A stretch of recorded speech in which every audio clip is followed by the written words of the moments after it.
Prime Minister Modi will lay the foundation for the Jewar Airport in Noida near Delhi on Thursday. Now, the project that's being pegged at over 10,000 crore rupees is being projected as one of the big achievements of the Adityanath government. It's being touted as an engine for Uttar Pradesh's overall growth in the next few years. But barely 700 meters from where this glitzy new airport will come up is a row of tents where farmers whose lands were acquired for this project are living with their families. Some of them say they didn't receive the land for the houses they were promised by the government. Others say they're yet to receive any compensation at all. The local BJP MLA has in fact admitted that the land acquisition happened in a hurry. All the residents of Rohi village had to relocate to make way for the airport. But 100 families are now still living there in tents. There's no water in the area. Electricity too has been disconnected. काफ़ी ठंड लगती है। 3 साल हो गए हम यहीं पे रहते ऐसे ही। कब ना ही प्लॉट दे रहे हैं, नहीं हमें ज़मीन का पैसा मिला मुआवजा जो ट्रेजरी में जमा। 2 साल हो गए हमें फाइल लगाए हुए, नहीं हमें पशुओं के लिए जगह ज़मीन दी कुछ भी। अधिकारी क्या कहते हैं आपसे? के कर रहे हैं यही बोलते हैं। समस्या ये है जी, हमें 5-5.5 लाख रुपए मिल गए हैं, हमें प्लॉट नहीं मिला, मकान का पैसा नहीं मिला। हम सर यही जो पड़े झोपड़ी में बना के अपनी में जी। डेली जाता हूँ मैं जेवर, डेली अधिकारी इनके धोरे नु कह दे हाँ देंगे बस ये कह दे के छुट जाते हैं। कागज बिल्कुल तैयार है जी, देख सकते हो आप भी। अंधेरे में रहते हैं जी सर, बहुत परेशान रहते हैं। पैसे नहीं गिरे अभी। बिजली नहीं, कुछ भी नहीं, काट ली, घर फोड़ दिए हमारे, बिजली काट दी, कुछ भी नहीं मिला। और जंगल में पड़े मच्छर खाते हैं। ये मेरी जगह है जी, मेरा मकान बना हुआ है जिसमें 250 गज में जी। हाँ, मुझे 50 मीटर का प्लॉट दिया है, उसमें मैं रहूं कि अपने पशु न रखूं, क्या करूं मैं? पशुओं से अपना गुजारा करते हैं जी फिलहाल। तो पशु नहीं पाल सकते आप? पशु वहाँ पर हम पाल नहीं सकते। क्यों? बस शर्त लिखी हुई है जी कि आप पशु बकरी भैंस कुछ नहीं पालोगे यहाँ पर। देखिए, कोरोना की 2 जो लहर आई उसकी वजह से हमें काफी दिक्कत हुई और जो टाइम लाइन थी हमारी वो बाधित हो गई। किसानों को जो विस्थापन हुआ है उसमें समय की और आवश्यकता थी। हम एक बहुत बड़े जेवर की तरफ बढ़ रहे हैं, उस बदलते जेवर की तरफ। तो अगर वहाँ मेरे किसान भाइयों को थोड़ी बहुत दिक्कत भी हो रही है तो मैं उनसे निवेदन करता हूँ कि हम एक बड़ी चीज के लिए छोटी चीजों को थोड़ा भूल जाएं और सहयोग करें इस क्षेत्र के विकास में और अपने आने वाली पीढ़ियों के लिए। All right, that was the local MLA of the BJP saying that he asks farmers who are currently living in tents to really suffer perhaps in the greater good. Let's take this across to our panel this morning. We're being joined by Shant Prakash Jatav, leader of the BJP.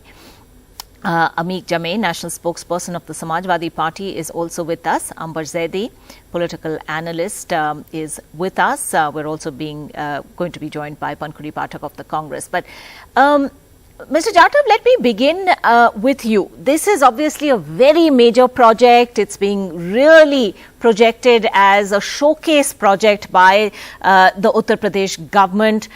It's clearly one of its achievements that it would like broadcast ahead of the 2022 elections. But can you expect these farmers, 100 farmer families, to live in the cold in this winter in a tent? Their land has been acquired for the airport.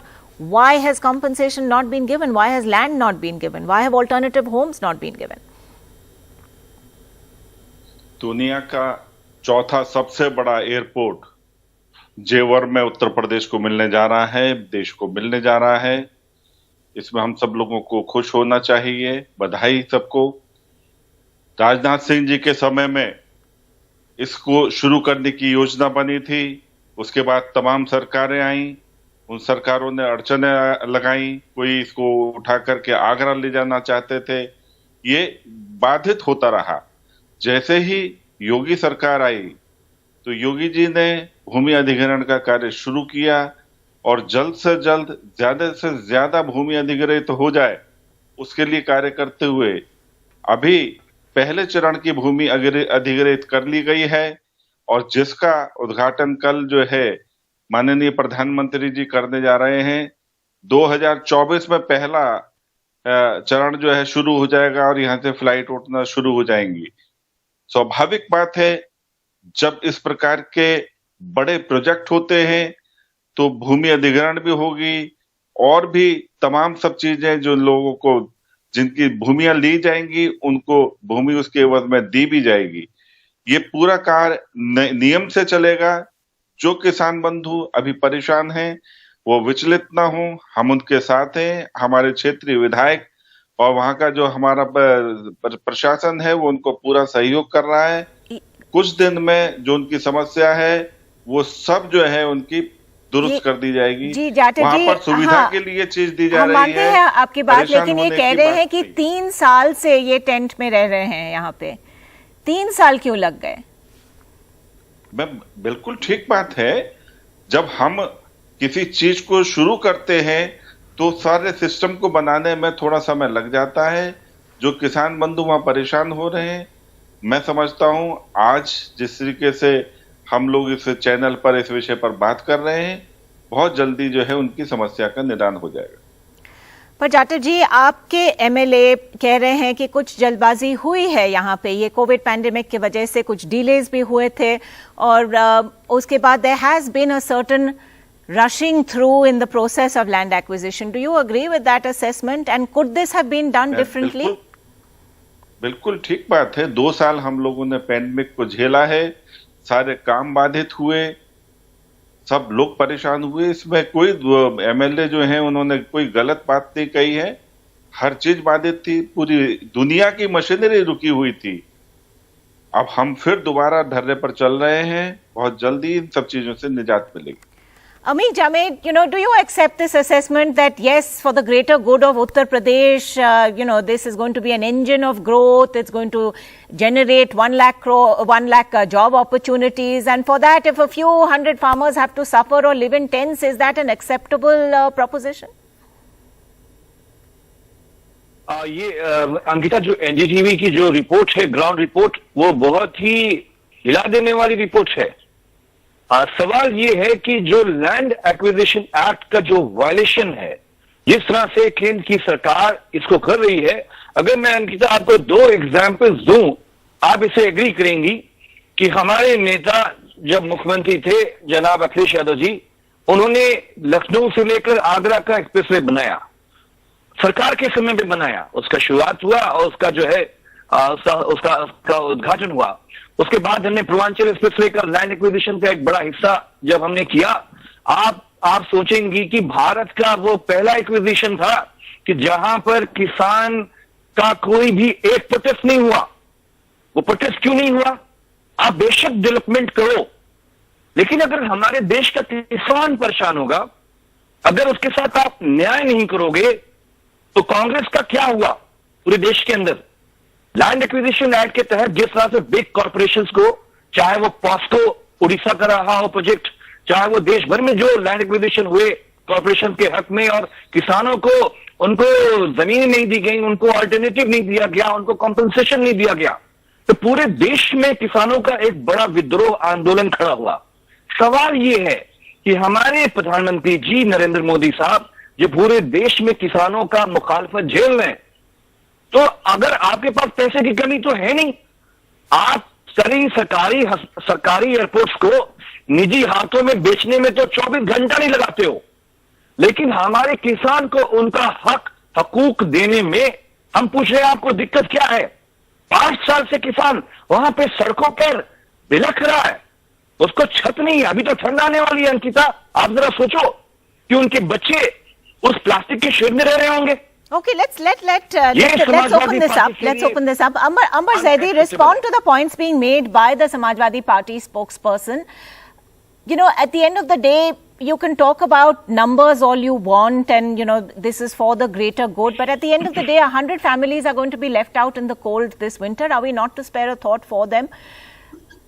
Considering that 160 odd acres are being left for real estate development as part of this project, could something not have been organized for them?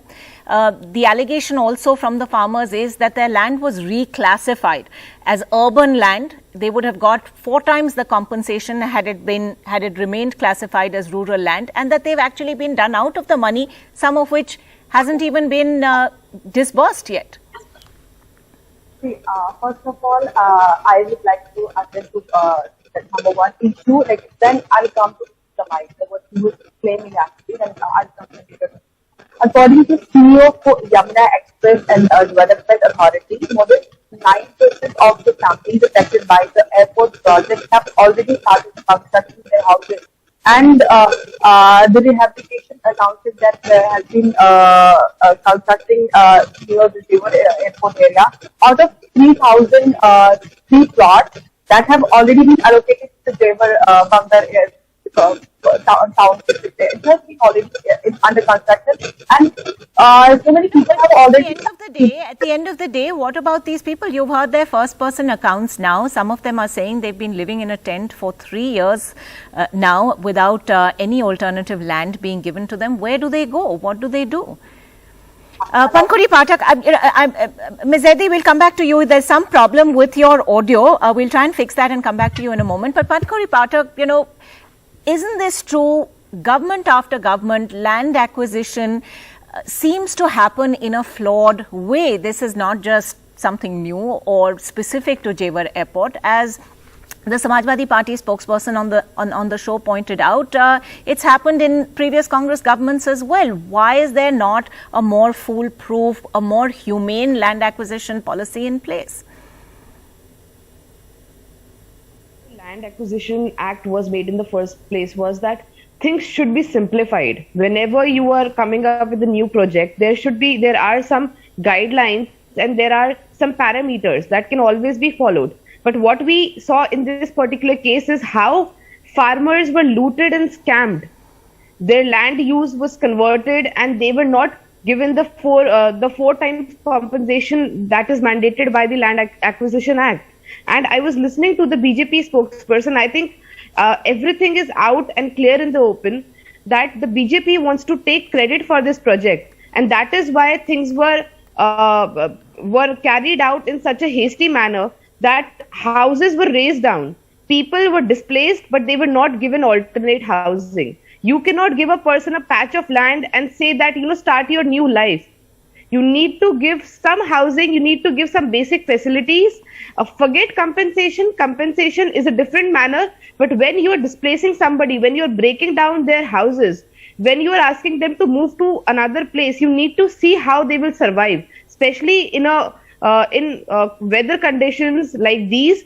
You need to ensure that they have at least proper electricity, proper water supply. But just to take the credit before the upcoming Uttar Pradesh elections, everything was done in such a manner that the Prime Minister can be called and he can take the credit. I think that the Prime Minister is going there today. I think he should also meet these people because they are also the citizens of this country, and they have given up their land, their livelihood, their traditional way of life for the development of the state and of the country. So their basic needs should also be looked into, and nobody should pay the cost of development the way that these people are paying. They should at least get basic facilities that they have been denied. Mr. Jatav, respond to that. How important was it to tout the success story of Jewar before the UP elections? 80% भूमि अधिग्रहण करने के बाद ही किसी प्रकार के शिलान्यास किए जाते हैं, ऐसा नियम है। इसके अलावा जो भूमि है उसमें 4 गुना पैसा देना, उसको करने के बाद ही ये शुरू हुआ है। वहां पर जेवर में बांगर गांव में इन सभी विस्थापितों को वहां पर मकान बना के दिए जा रहे हैं, काम चल रहा है लगातार। और जिस तरीके से ये आरोप प्रत्यारोप का जो दौर है, ये इसका कोई अंत नहीं है, मगर एक्चुअल फैक्ट्स ये हैं कि जो लोग वहां से विस्थापित किए गए हैं उनको रिसेटल करने के लिए बांगर गांव में स्थान दे दिया गया है, मकान बनाए जा रहे हैं, सरकार की तरफ से मकान बनाए जा रहे हैं। जो मुआवजा दिया गया है वो दूसरी जगह पे 4 गुना ज्यादा करके जो भी नया नियम है उसके मुताबिक दिया जा रहा है, ताकि वो लोग वहां पर जाकर के या किसी और जगह जाकर जमीन खरीद सके। तो इसमें कहीं कोई कोताही नहीं है, किसी भी जल्दबाजी में कोई निर्णय नहीं लिया गया है। जैसे अभी हमारे समाजवादी पार्टी के वक्ता बता रहे थे कि एक आगरा और लखनऊ तो इन्होंने But Mr. Jatav, your own MLA is saying that it has been rushed. There has been some jaldbazi.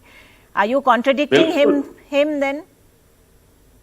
देखिए, जो विधायक हैं उन्होंने तो बात कही है कि पैंडेमिक के कारण से कुछ बातें रह गई हैं, उसको जल्द पूरा कर लिया जाएगा, मगर जो नियामक है उसके अनुरूप जो है इस कार्य को किया जा रहा है और खर्च जो उद्घाटन है उन नियामकों को ध्यान में रखते हुए सब किया जा रहा है, कोई जल्दबाजी नहीं।